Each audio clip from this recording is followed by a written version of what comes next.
La mañana en que todo cambió, yo estaba convencida de estar haciendo lo correcto. Había pasado semanas preparando los documentos, reuniendo las escrituras, firmando poderes. Mi casa, esa casa donde crié a mis hijos, donde enterré a mi esposo, donde viví los mejores y los peores momentos de mis 67 años, estaba a punto de cambiar de manos, y yo lo hacía con el corazón lleno de lo que creía era generosidad. Salí del registro civil con los papeles preliminares en la mano. Solo faltaba la firma final, programada para la semana siguiente, y la casa pasaría oficialmente a nombre de mi hijo Marcos y su esposa Renata. Era un regalo, les había dicho, una forma de asegurar su futuro mientras yo todavía estaba lúcida para tomar decisiones. Ellos habían protestado al principio, pero terminaron aceptando con una gratitud que entonces me pareció sincera. Fue al cruzar la puerta del edificio cuando la vi.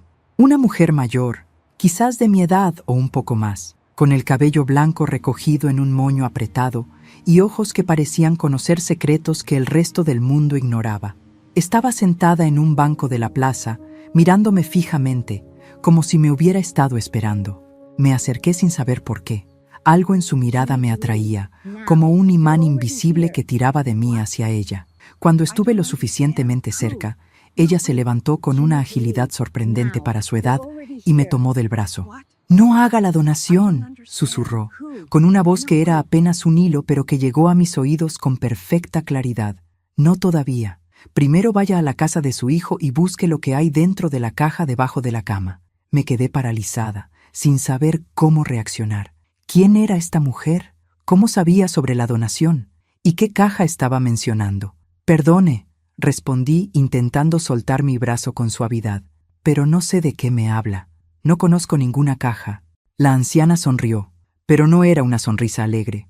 Era la sonrisa de quien ha visto demasiado, de quien conoce verdades que otros prefieren ignorar. «Usted no la conoce porque nunca ha buscado, pero existe, y lo que hay dentro cambiará todo lo que cree saber sobre su hijo». Logré liberarme de su agarre y di un paso atrás, confundida y ligeramente asustada. La mujer no parecía peligrosa, pero sus palabras tenían un peso que no podía ignorar. «¿Quién es usted?», pregunté. «¿Cómo sabe sobre la donación?». Pero ella no respondió. Simplemente volvió a sentarse en el banco, como si nuestra conversación hubiera terminado, y desvió la mirada hacia las palomas que picoteaban el suelo de la plaza. Me alejé de allí convencida de que había encontrado a una pobre mujer con la mente extraviada. Una loca, pensé. Una anciana solitaria que probablemente se acercaba a cualquier persona para contarle historias sin sentido. Llegué a mi casa riéndome del encuentro, lista para olvidarlo y seguir adelante con mis planes. Pero esa noche, mientras intentaba dormir, las palabras de la desconocida regresaban a mi mente como una melodía que no podía dejar de tararear. La caja debajo de la cama. ¿Y si existía? ¿Y si realmente había algo que yo debía saber antes de firmar esos papeles? La curiosidad es un animal extraño. Se instala en tu cabeza y no te deja descansar hasta que la alimentas. ¿Y la mía? Después de 67 años de vida, seguía tan hambrienta como cuando era niña. Al día siguiente, sin decirle nada a nadie, tomé el autobús hacia la casa de Marcos y Renata. Ellos estarían trabajando a esa hora, lo sabía. Y yo tenía una copia de las llaves para emergencias. No sabía qué esperaba encontrar. Probablemente nada. Probablemente una cama sin ninguna caja debajo y la confirmación de que aquella anciana estaba efectivamente perturbada. Pero cuando me arrodillé junto a la cama de mi hijo y vi la caja de cartón escondida en las sombras, mi corazón se detuvo, y cuando la abrí y vi lo que contenía, entendí que nada volvería a ser igual. Mis manos temblaban mientras sacaba la caja de debajo de la cama. Era una caja de cartón común, del tipo que se usa para guardar zapatos, pero más grande y más pesada de lo que esperaba. Estaba cubierta de una fina capa de polvo, señal de que llevaba tiempo allí, olvidada o quizás deliberadamente escondida. Me senté en el borde de la cama de mi hijo, esa cama donde él dormía cada noche junto a Renata, y levanté la tapa con el corazón latiendo en mis oídos. Lo primero que vi fue un montón de papeles, documentos, cartas, fotografías, y debajo de todo, varios cuadernos de notas con la letra inconfundible de mi nuera. Tomé el primer cuaderno y comencé a leer. Era una especie de diario, aunque no de los que narran el día a día.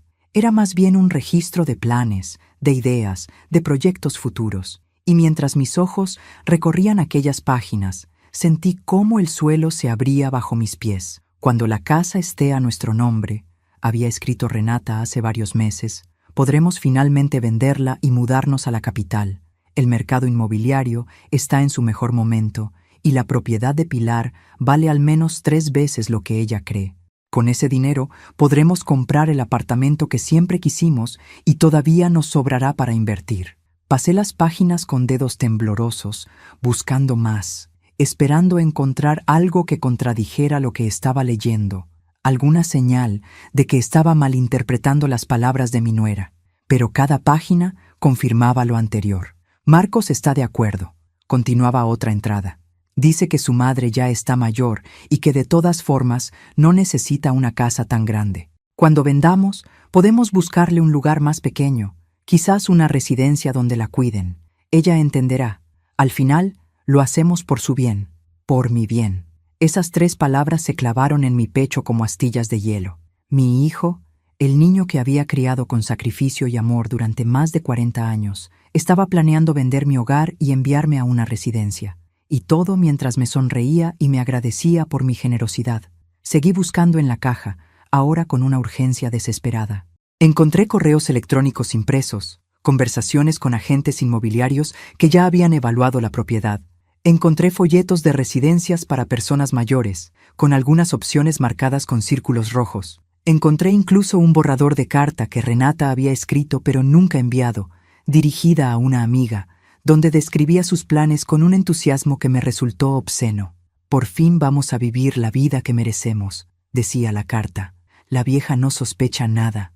Cree que estamos aceptando su regalo por amor, cuando en realidad es lo mínimo que nos debe después de tantos años. Marcos dice que ella siempre fue tacaña con él, que nunca le dio lo suficiente. Ahora es momento de cobrar. Lo mínimo que les debo. Tacaña. Cobrar. Cada palabra era un golpe que me dejaba sin aire. Yo, que había trabajado doble turno durante años para pagar la universidad de Marcos. Yo, que había vendido las joyas de mi madre para ayudarlo con la entrada de su primer auto. Yo, que había renunciado a viajes, a comodidades, a sueños propios, para asegurarme de que mi hijo tuviera todo lo que necesitaba. ¿Y así me veían? ¿Como una cuenta pendiente que finalmente estaban cobrando? Las lágrimas comenzaron a caer sobre los papeles, manchando la tinta de las palabras crueles que había descubierto. Pero no eran lágrimas de tristeza solamente. Había en ellas también rabia, decepción y un dolor tan profundo que no encontraba nombre para describirlo. Guardé todo de nuevo en la caja y la coloqué exactamente donde la había encontrado. Limpié mis huellas del polvo, arreglé la colcha de la cama y salí de aquella casa como quien escapa de una pesadilla. Pero las pesadillas terminan cuando despiertas, y yo estaba completamente despierta. En el autobús de regreso, mirando por la ventana sin ver realmente nada, me pregunté cómo había llegado hasta aquí. ¿En qué momento mi hijo se había convertido en un extraño? ¿Cuándo había empezado a verme como un obstáculo en lugar de como su madre? ¿Y cómo había sido tan ciega para no notarlo antes? La anciana de la plaza tenía razón. Había una caja, y lo que contenía había cambiado todo. Ahora la pregunta era, ¿qué iba a hacer con esa verdad? Esa noche no dormí.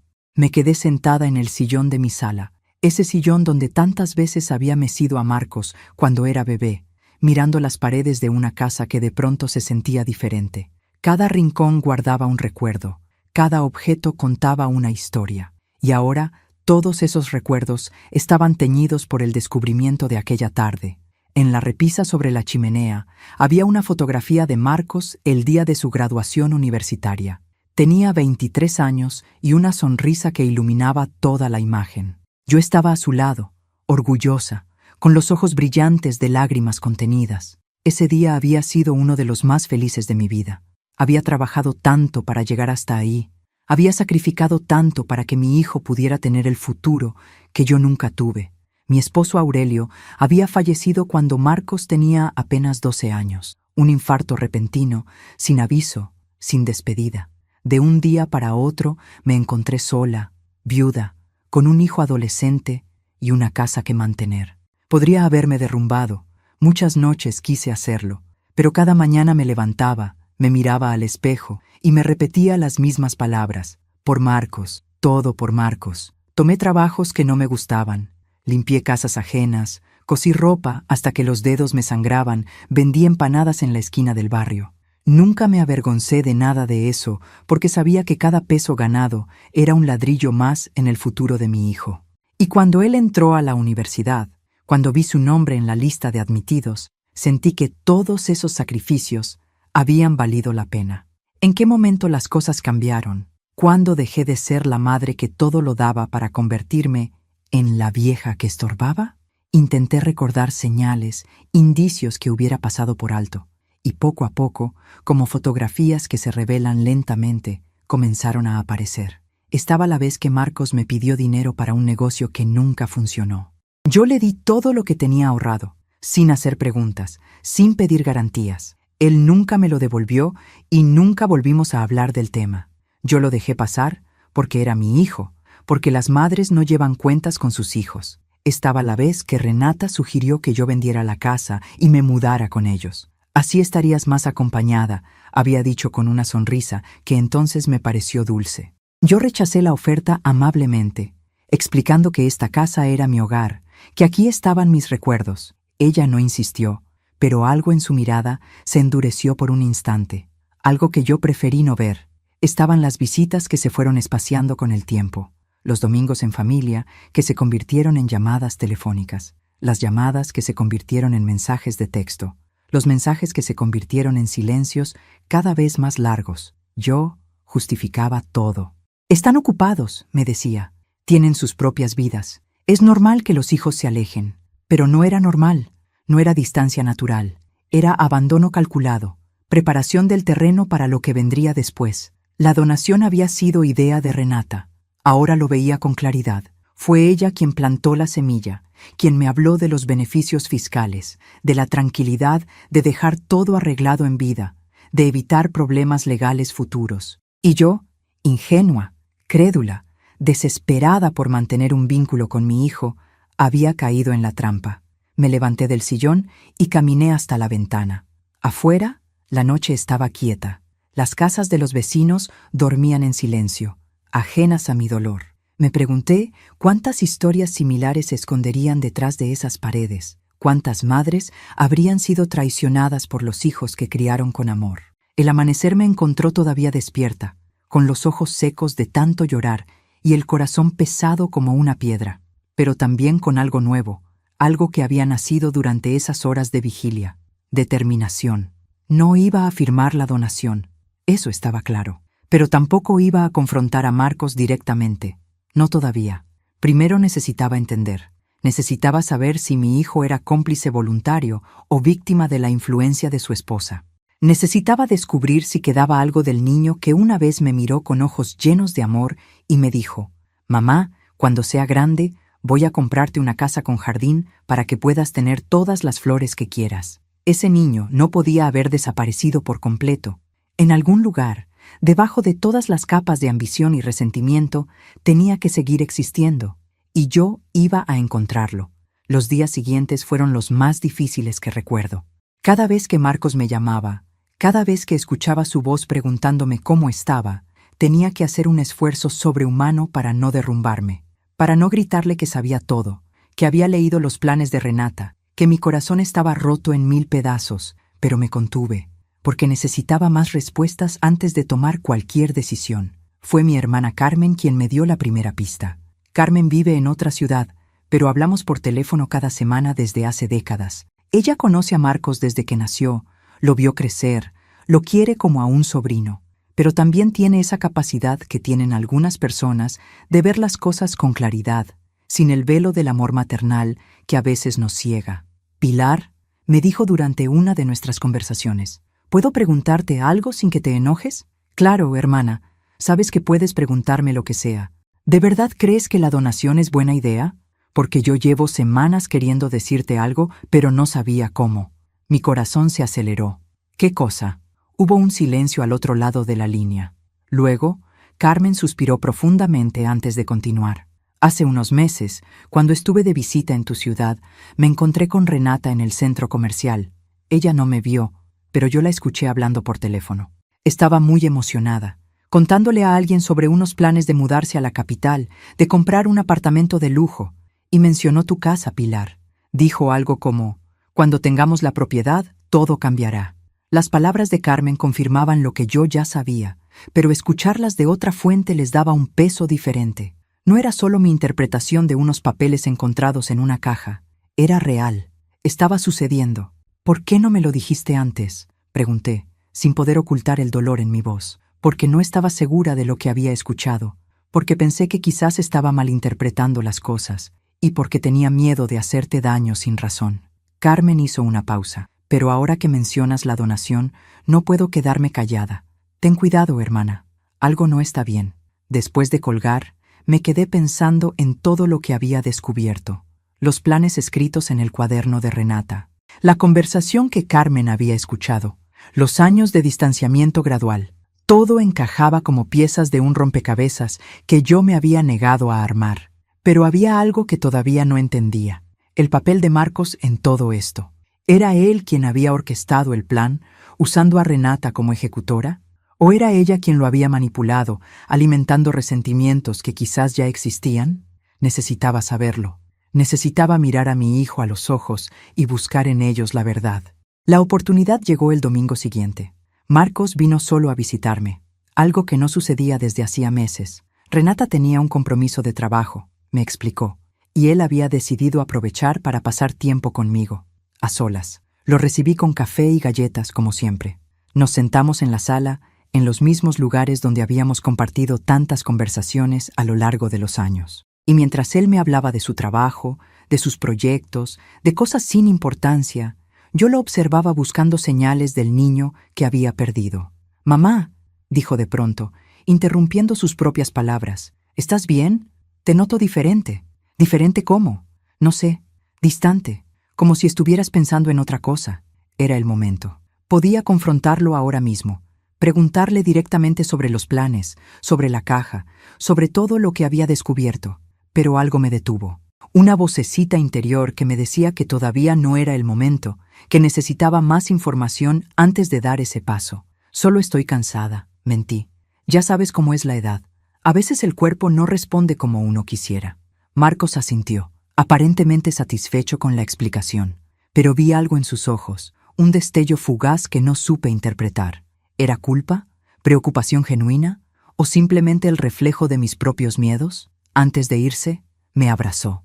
Un abrazo largo, más largo de lo habitual, y mientras lo sostenía entre mis brazos, recordé todos los abrazos que habíamos compartido a lo largo de su vida.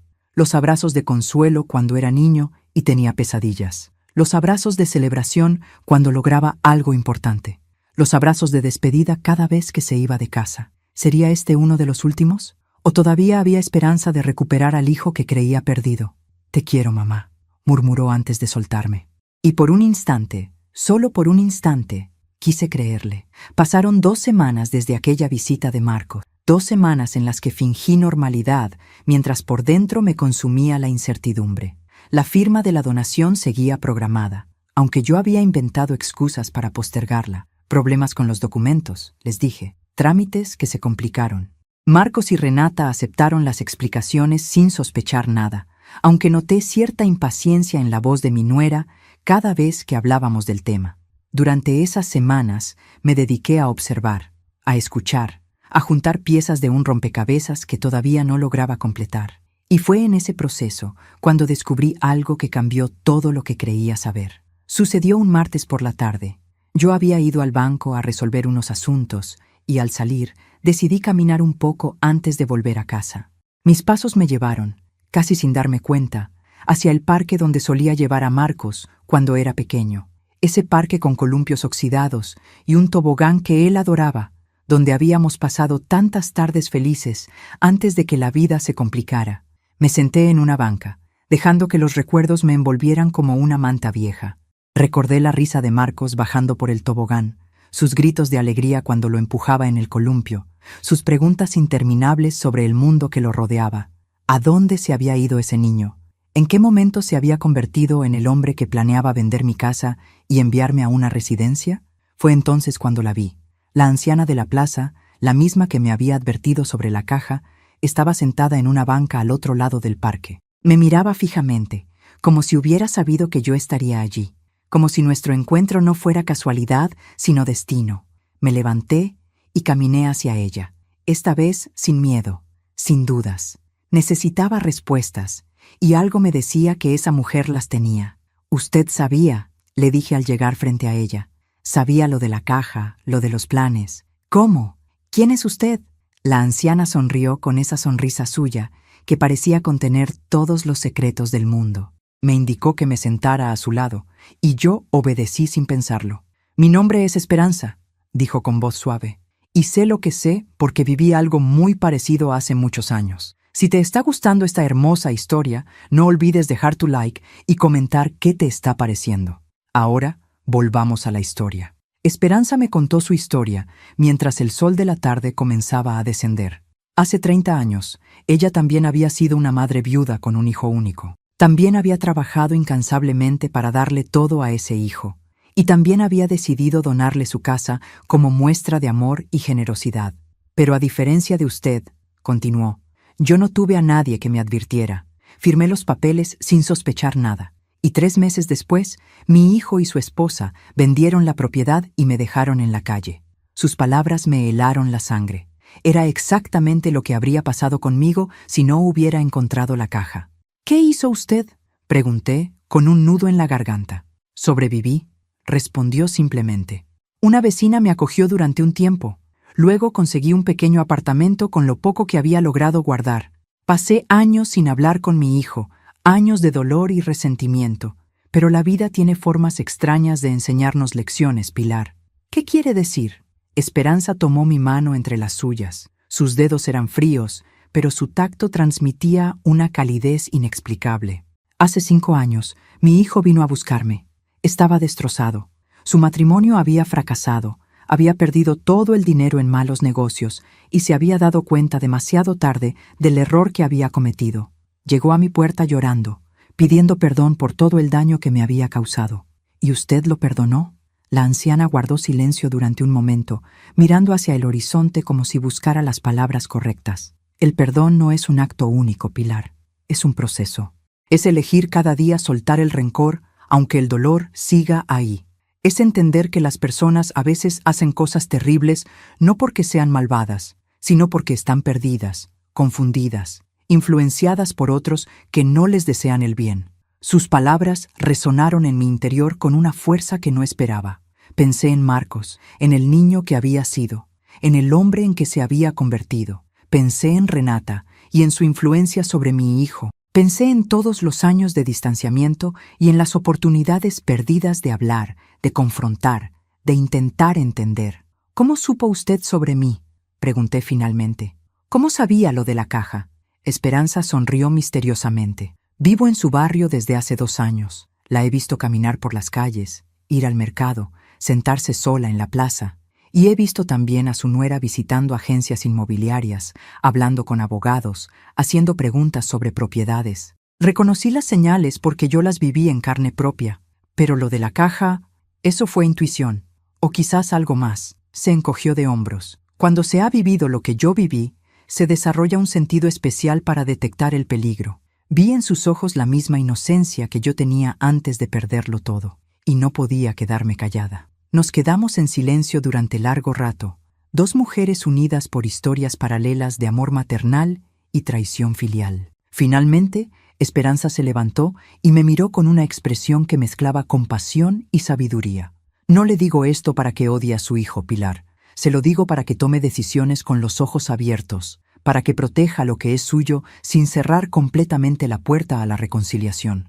Porque a veces los hijos necesitan caer para aprender a levantarse, y a veces las madres necesitamos soltar para que ellos puedan encontrar su camino de regreso». Se alejó caminando lentamente, dejándome sola con sus palabras y con el peso de una decisión que ya no podía seguir postergando. Esa noche, por primera vez en semanas, dormí en paz. No porque tuviera las respuestas, sino porque finalmente sabía qué preguntas hacer. Al día siguiente de mi encuentro con Esperanza, desperté con una claridad mental que no había experimentado en mucho tiempo.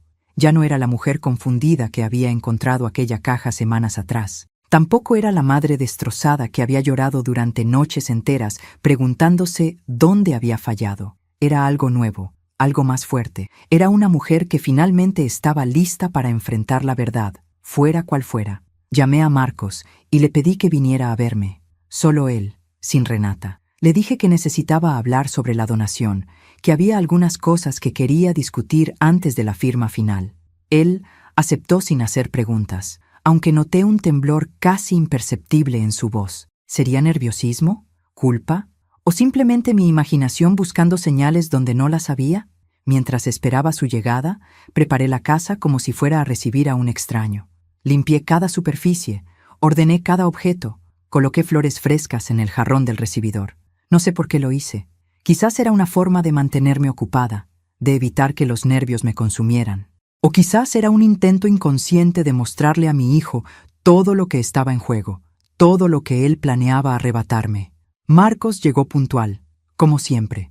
Desde pequeño había sido así, meticuloso con los horarios, responsable con sus compromisos. Esa era una de las cosas que más me enorgullecían de él. ¿Cómo podía ese mismo niño responsable haberse convertido en alguien capaz de planear algo tan cruel? «Hola, mamá», me saludó con un beso en la mejilla. «¿Está todo bien? Me preocupó tu llamada». «Siéntate, hijo, tenemos mucho de qué hablar». Nos acomodamos en la sala, él en el sillón individual que había sido de su padre, yo en el sofá grande donde solía sentarme a coser mientras lo veía hacer sus tareas escolares. Entre nosotros había una mesa de centro con las tazas de café que había preparado, pero ninguno de los dos las tocó.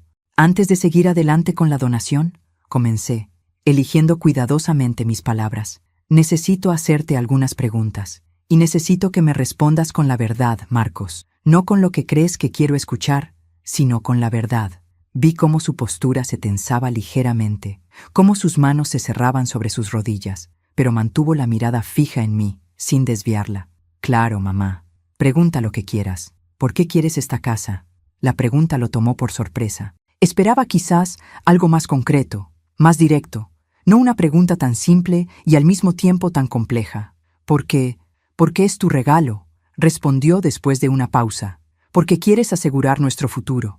Porque es lo que tú decidiste. Eso es lo que yo ofrecí.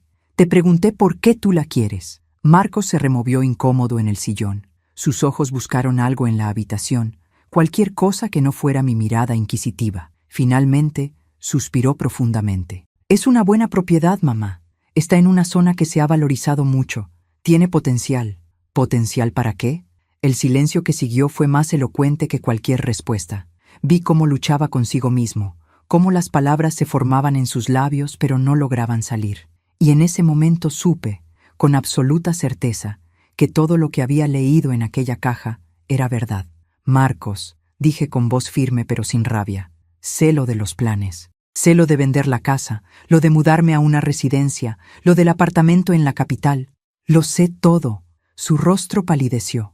Por un instante, pareció que iba a negarlo todo, a inventar alguna excusa elaborada. Pero algo en mi expresión debió convencerlo de que las mentiras ya no tenían cabida entre nosotros. «¿Cómo?» Fue todo lo que logró articular. «Eso no importa. Lo que importa es que lo sé. Y lo que necesito entender ahora es por qué». «¿Por qué, Marcos? ¿Qué te hice para merecer esto?» Las lágrimas comenzaron a brotar de sus ojos, esas lágrimas que yo había visto tantas veces cuando era niño, y el mundo le parecía demasiado difícil. Pero ya no era un niño. Era un hombre de 43 años que había tomado decisiones conscientes, decisiones que tenían consecuencias. «No es lo que parece, mamá», dijo con voz entrecortada. «Yo nunca quise...» Renata decía que era lo mejor para todos, que tú estarías más cómoda en un lugar donde te cuidaran, que nosotros podríamos visitarte más seguido si vivíamos en la capital. ¿Y tú le creíste? ¿O simplemente era más fácil creerle que enfrentar la verdad?» Marcos hundió el rostro entre sus manos. Sus hombros temblaban con sollozos que intentaba contener. Y aunque una parte de mí quería consolarlo, abrazarlo como cuando era pequeño y tenía miedo, sabía que este momento era necesario. El dolor era necesario para que pudiera haber sanación. «Estoy tan perdido, mamá», confesó finalmente, levantando la mirada. «Llevo años sintiéndome perdido. Desde que papá murió, desde que tuve que ser el hombre de la casa sin saber cómo, desde que me casé con Renata pensando que ella llenaría todos los vacíos que tenía dentro. ¿Y los llenó?, negó con la cabeza lentamente. Al principio creí que sí. Era tan segura de todo, tan decidida. Yo admiraba eso porque nunca fui así. Pero con el tiempo me di cuenta de que su seguridad venía de un lugar oscuro. Ella siempre quiere más, mamá. Nunca nada es suficiente. Y yo, tratando de hacerla feliz, me fui perdiendo a mí mismo. Sus palabras me dolieron de una forma diferente.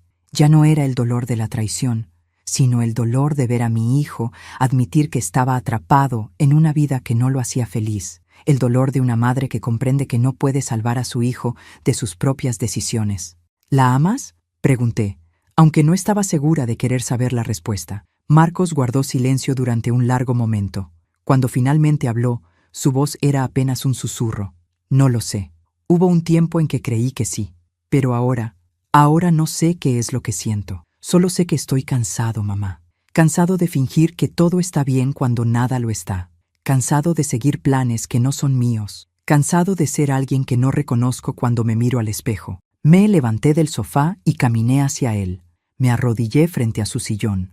Tomé sus manos entre las mías y lo miré directamente a los ojos. Esos ojos que conocía desde que eran los ojos de un bebé recién nacido, que había visto brillar de alegría y oscurecerse de tristeza, que ahora me miraban con una mezcla de vergüenza y esperanza. Escúchame bien, Marcos. Lo que planeabas hacer me dolió más de lo que puedo expresar con palabras. Me hizo cuestionar todo lo que creía saber sobre ti, sobre nuestra relación, sobre los años que pasé sacrificándome para darte un futuro.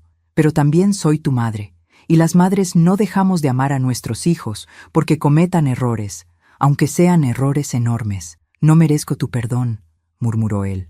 Probablemente no, admití, pero el perdón no se trata de merecer, se trata de elegir soltar el peso que nos impide avanzar. Y yo estoy demasiado vieja y demasiado cansada para cargar con el peso del rencor por el tiempo que me quede de vida. Nos abrazamos durante largo rato, llorando juntos, como no habíamos llorado desde el funeral de Aurelio. Eran lágrimas de dolor, pero también de liberación. Lágrimas que lavaban años de silencios y malentendidos, de expectativas no cumplidas y palabras no dichas. Cuando finalmente nos separamos, vi en los ojos de mi hijo algo que había temido perdido para siempre. Al niño que una vez fue. Al niño que me amaba sin condiciones, sin cálculos, sin segundas intenciones. Estaba todavía ahí, enterrado bajo capas de decisiones equivocadas y influencias tóxicas, pero vivo. ¿Qué vamos a hacer ahora?, preguntó, como solía preguntarme cuando era pequeño y el mundo le parecía demasiado complicado.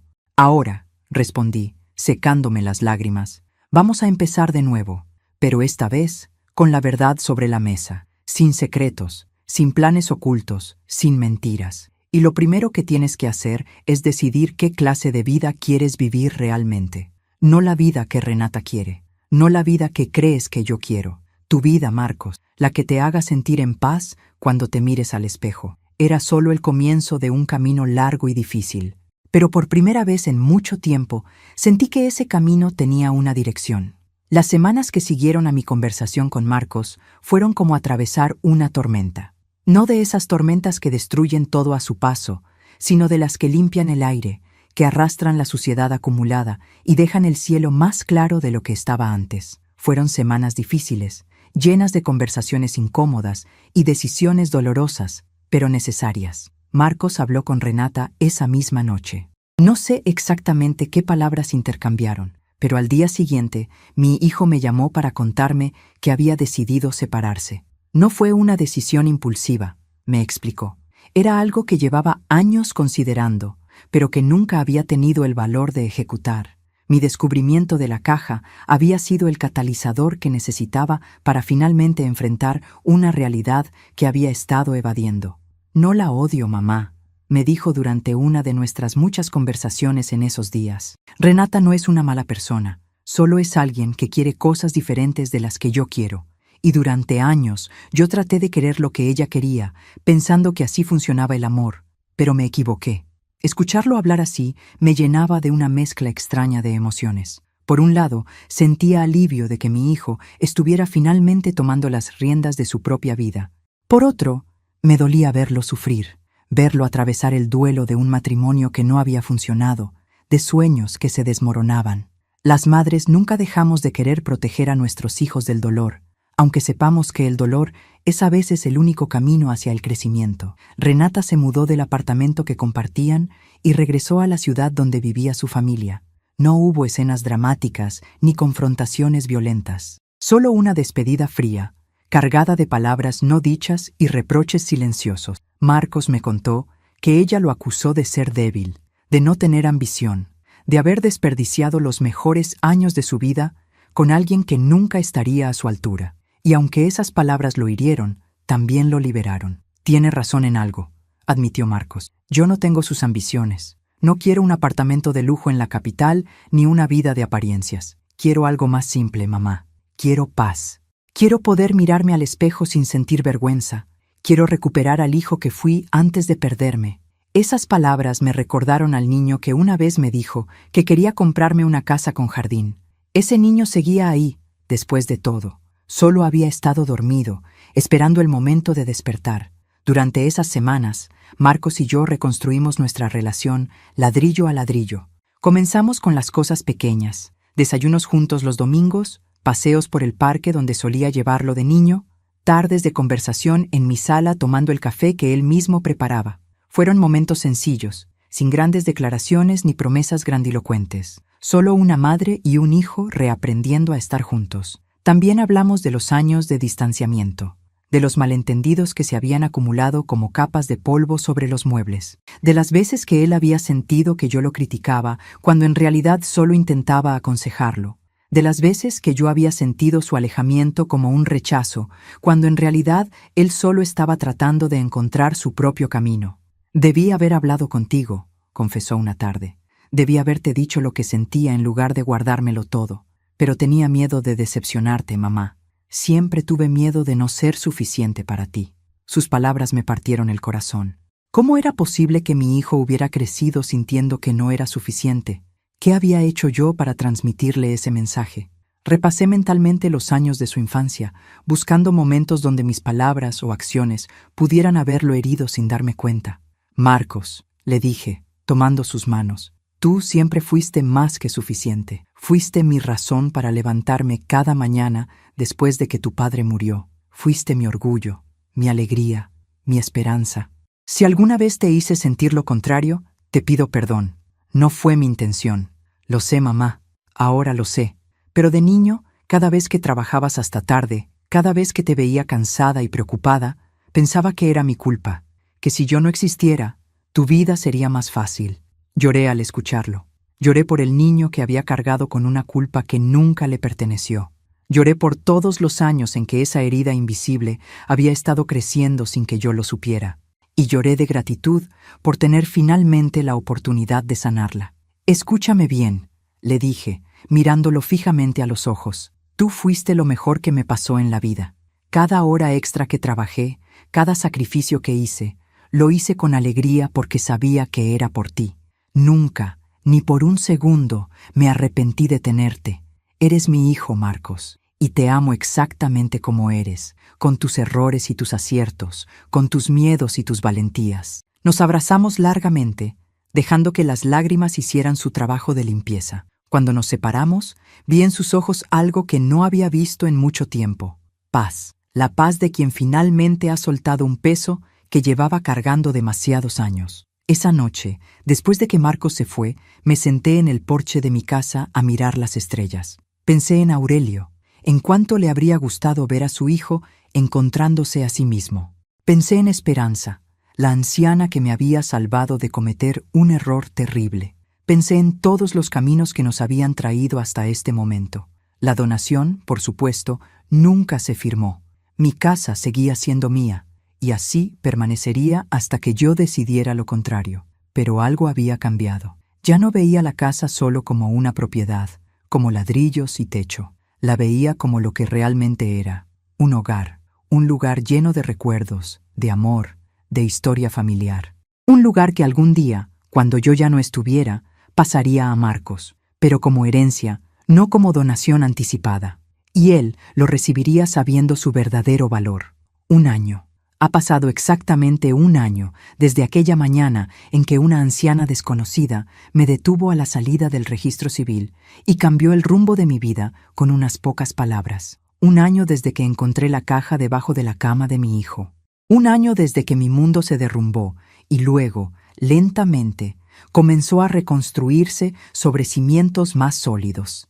Hoy es mi cumpleaños número 68, y mientras me preparo para la pequeña celebración que Marcos ha organizado, no puedo evitar reflexionar sobre todo lo que ha sucedido en estos 12 meses. Los cambios han sido tantos y tan profundos que a veces me cuesta reconocer mi propia vida.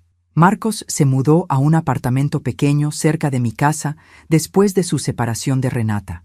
Al principio me preocupaba que la soledad lo consumiera, que cayera en la tristeza de quien ha perdido todo lo que creía seguro. Pero sucedió algo inesperado. Mi hijo floreció. Lejos de la presión constante de cumplir expectativas ajenas, comenzó a redescubrir quién era realmente. Retomó la pintura, ese hobby que había abandonado años atrás, porque Renata lo consideraba una pérdida de tiempo. Empezó a cocinar, experimentando con recetas que encontraba en libros viejos de su abuela.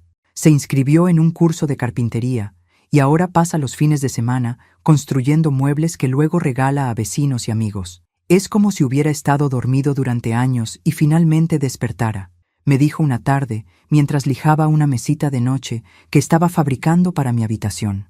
No sabía cuánto me había perdido de mí mismo hasta que empecé a recuperarlo. Verlo así, con las manos manchadas de pintura o de aserrín, con una sonrisa genuina que le ilumina el rostro, es el mejor regalo que la vida podría haberme dado. Mi hijo ha vuelto, no el niño que fue, porque ese niño ya no existe, pero sí el hombre que siempre debió ser, el que estaba escondido debajo de capas de expectativas y presiones que nunca le pertenecieron. Nuestra relación también se transformó. Ya no hay silencios incómodos entre nosotros, ni temas prohibidos, ni resentimientos acumulados. Hablamos de todo, de sus miedos, de mis preocupaciones, de los errores que ambos cometimos, de los sueños que todavía nos quedan por cumplir. A veces discutimos, porque las relaciones sanas también incluyen desacuerdos, pero ahora sabemos cómo volver al centro, cómo encontrar el camino de regreso al amor que nos une.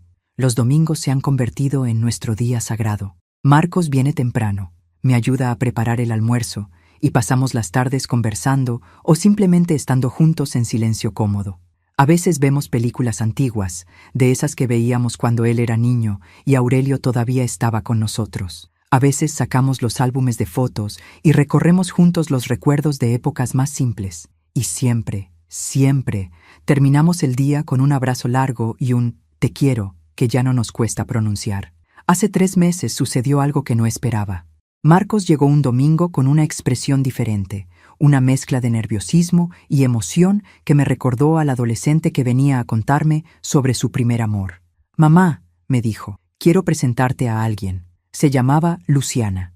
Era una mujer de 40 años, divorciada, con una hija de 12 llamada Sofía. La había conocido en el curso de carpintería, donde ella estaba aprendiendo a construir una casa de muñecas para su hija. Me contó que al principio solo eran compañeros de clase, pero poco a poco habían comenzado a conversar después de las sesiones, a tomar café juntos, a descubrir que tenían mucho más en común de lo que imaginaban. «No quiero apresurar nada», me explicó Marcos. «Ya cometí ese error una vez y no pienso repetirlo. Pero hay algo especial en ella, mamá. Algo que me hace sentir que puedo ser yo mismo sin tener que fingir». Conocí a Luciana y a Sofía unas semanas después. Vinieron a almorzar un domingo, y desde el momento en que cruzaron la puerta de mi casa, supe que algo bueno estaban haciendo. Luciana era cálida, genuina, con una risa contagiosa y una forma de mirar a mi hijo que me recordaba cómo yo miraba a Aurelio cuando éramos jóvenes. Y Sofía, esa niña de ojos curiosos y preguntas interminables, me robó el corazón en cuestión de minutos. «¿Usted es la mamá de Marcos?», me preguntó mientras me ayudaba a poner la mesa. «Sí, mi amor, soy su mamá. Él habla mucho de usted», continuó la niña con esa honestidad brutal que solo tienen los niños. «Dice que usted es la mujer más fuerte que conoce y que le enseñó todo lo importante». Tuve que contener las lágrimas al escucharla. Mi hijo hablaba de mí así.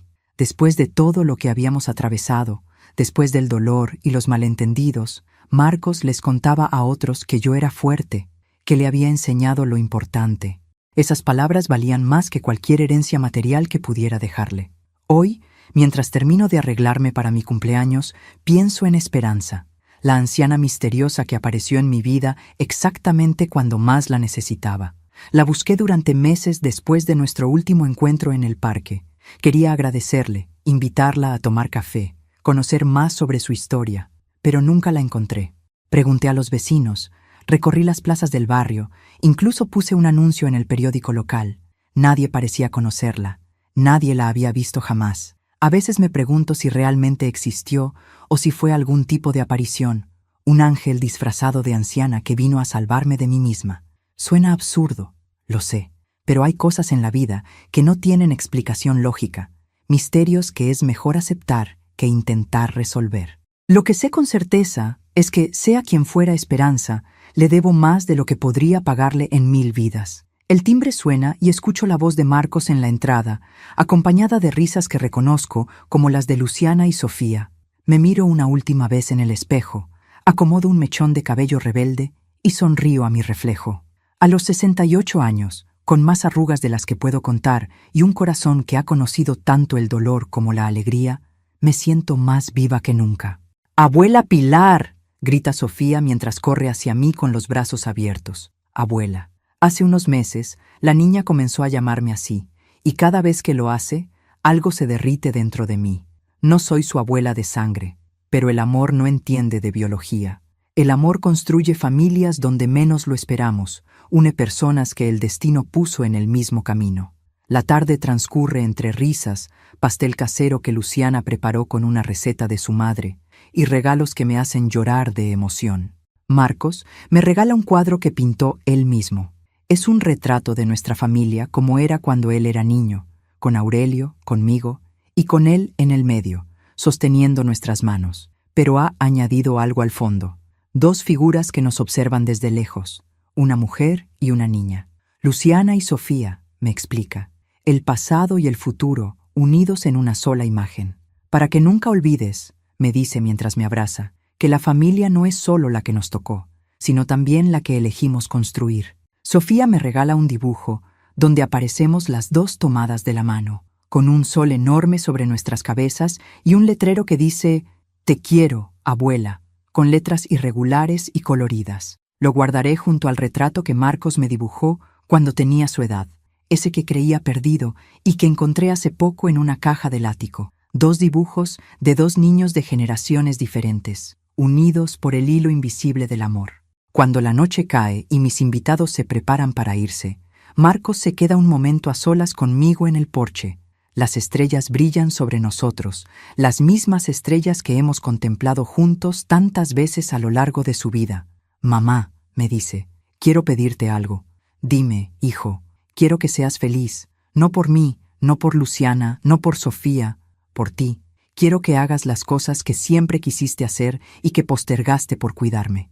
Quiero que viajes, que aprendas cosas nuevas, que vivas cada día como si fuera un regalo, porque lo es, mamá. Cada día es un regalo que no debemos desperdiciar». Sus palabras me llenan de una paz que no sé describir. Mi hijo, ese hombre que hace un año planeaba quitarme mi hogar, ahora me pide que sea feliz. El cambio es tan profundo, tan real, que todavía me cuesta creerlo. «Te prometo que lo intentaré», respondo tomando su mano.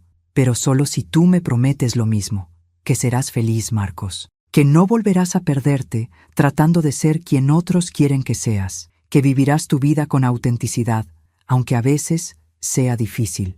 Te lo prometo, mamá». Nos abrazamos bajo las estrellas, madre e hijo, 2 personas imperfectas que aprendieron por el camino difícil que el amor verdadero no se trata de posesiones ni de herencias, se trata de presencia, de honestidad, de elegir cada día quedarse aunque sea más fácil irse. Antes de irse, Marcos se detiene en la puerta y me mira con esos ojos que conozco desde hace 43 años. «Gracias, mamá». «¿Por qué?» «Por no rendirte conmigo, por buscar la verdad aunque doliera, por darme otra oportunidad cuando no la merecía. Las madres no nos rendimos, hijo. Aunque a veces lo parezca, aunque a veces nos perdamos en el camino, siempre encontramos la forma de volver, porque el amor de una madre no tiene fecha de vencimiento. Se va con una sonrisa, y yo me quedo en el porche un rato más, saboreando la quietud de la noche.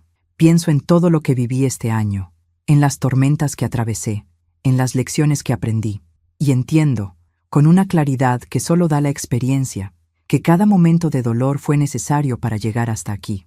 La caja debajo de la cama que casi destruye mi familia terminó siendo el catalizador de su reconstrucción. Lo que parecía un final era en realidad un comienzo. Y yo, a mis 68 años, estoy más agradecida que nunca por cada arruga, cada cana, cada latido de este corazón viejo pero todavía lleno de amor. Porque al final, eso es lo único que nos llevamos cuando partimos. El amor que dimos y el que recibimos. Todo lo demás, las casas, las posesiones, los planes, son solo escenografía. Lo que permanece, lo que trasciende, es el lazo invisible que nos une a quienes amamos. Y ese lazo, ahora lo sé, es irrompible. Si esta historia llegó a tu corazón, te invito a hacer lo siguiente. Suscríbete a este canal y activa la campanita de notificaciones para no perderte ninguna de nuestras historias. Cada semana traemos relatos que emocionan, inspiran y nos invitan a reflexionar sobre lo que realmente importa: la familia, el amor y las segundas oportunidades. Dale like a este video. Cada like nos ayuda a seguir creando contenido con amor y dedicación y permite que esta historia llegue a más personas que quizás necesitan escucharla justo hoy. Déjanos un comentario contándonos qué momento de la historia te emocionó más. ¿Alguna vez tuviste que perdonar a alguien que te lastimó profundamente? ¿Qué mensaje te llevas de la historia de Pilar y Marcos? ¿Crees que hubiera actuado igual que ella? Leemos cada uno de sus comentarios y nos encanta conocer sus reflexiones. Sus palabras nos motivan a seguir adelante. Comparte este video con alguien especial. Quizás hay una madre que necesita escuchar esta historia. Quizás hay un hijo que lleva tiempo sin llamar a casa. Quizás hay una familia que está atravesando un momento difícil y necesita recordar que la reconciliación siempre es posible. Reflexiona sobre tus propias relaciones familiares. ¿Hay conversaciones pendientes? ¿Hay abrazos que has postergado? ¿Hay palabras que necesitas decir antes de que sea demasiado tarde? La historia de Pilar nos recuerda que los silencios construyen muros, pero las palabras sinceras pueden derribarlos. Recuerda siempre, el orgullo es un muro que construimos con nuestras propias manos, pero también somos nosotros quienes tenemos el poder de derribarlo. Esta es una obra de ficción. Esta historia es 100% ficticia y ha sido creada únicamente con fines de entretenimiento y reflexión.